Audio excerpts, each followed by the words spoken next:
माँ तो आखिर माँ हो से, माँ तो आखिर माँ हो से। माँ होती कदे खराब नहीं, माँ के रूप ने को जग में चुकता कदे हिसाब नहीं। माँ तो आखिर माँ हो से।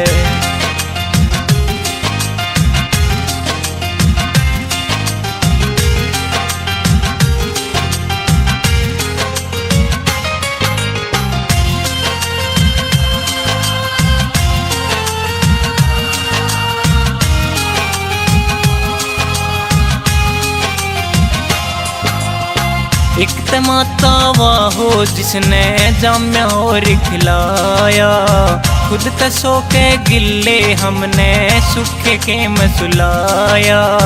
एक तमाता वाह हो जिसने जाम्या और खिलाया, खुद तसोई गिल्ले हमने सूखे के मसुलाया। माँ की माया माँ ही जाने, माँ की माया माँ ही जाने। माँ का कोई जवाब नहीं, माँ के रूप ने को माँ का चुकता कदे हिसाब नहीं।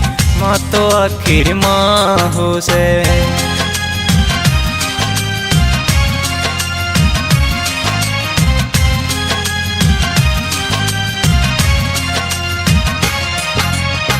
जिसका दुख ना कोई समझवा दूजी है गौ माता।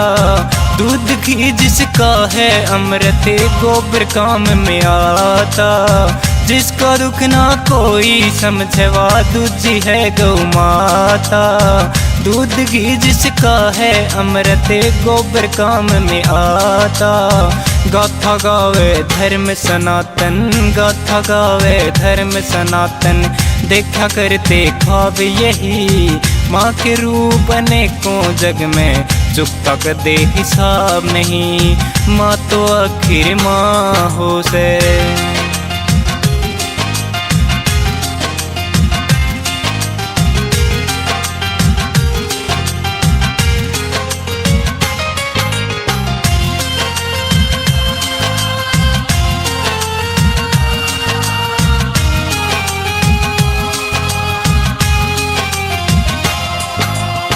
तीज धरती माई जिस पे अन्न सब्जी फल बोवे।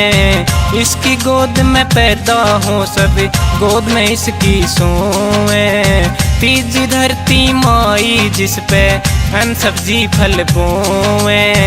इसकी गोद में पैदा हो सब, गोद में इसकी सोवे। कोई धनी कोई निर्धन होवे, कोई धनी कोई निर्धन हो। पले बढ़ के बड़े नवाब यहीं, माँ के रूप अनेकों जग में चुकता कदे हिसाब नहीं। माँ तो आखिर माँ हो से।